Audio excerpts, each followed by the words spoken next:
who is the Yes. audience that you're trying to reach out to um, to have more of these around the United States? Yeah, so we're looking at property owners, urban developers, and municipalities as being our customers here to sell these to because these classify as EV charging stations, the same as for electric cars. So all of the tax rebates and incentives for car charging stations apply to these stations as we sell these out to the the urban developers, the property owners, and the municipalities or the campuses. They can go ahead and apply and get the money back for purchasing these charging stations and putting them on their property. Now, for the individual rider, we're looking at just charging $1 a day to use any station in the system. That's all you'd have to do. So you're saying, because I was going to ask you, how much would it cost to, I guess, for the consumer? Because how does the company who or the urban developer, how do they make the money? So you said it's $1 per day or $1 per use?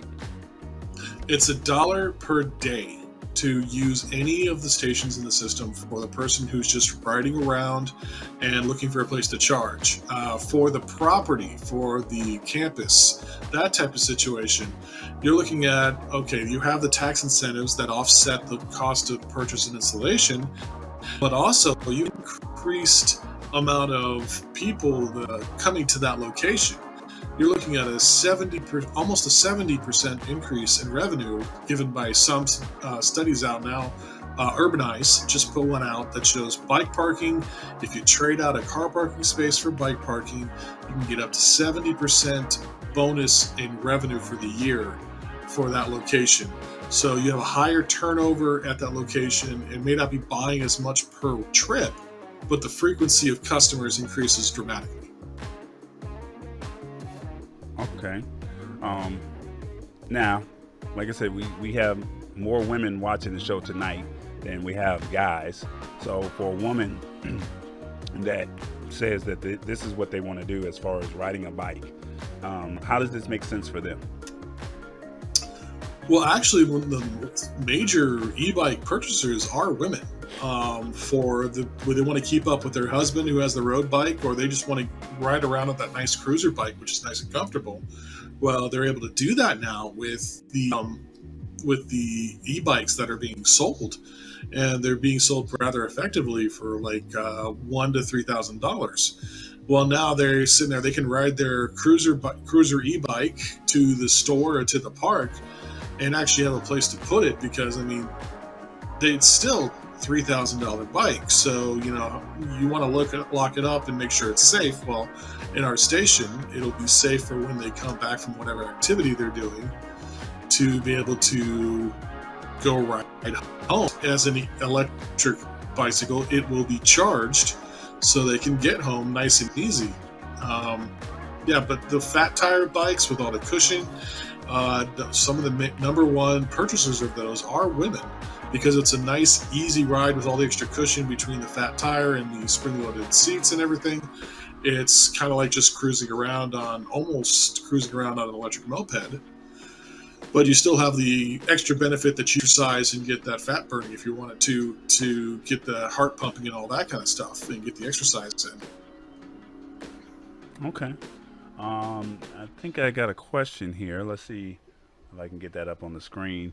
Um, I think they said charging my Aventon is different than charging my Bird. Do you have adapters for the power connection? This is out of my wheelhouse. Oh yeah, yeah. No, this is right in my wheelhouse actually.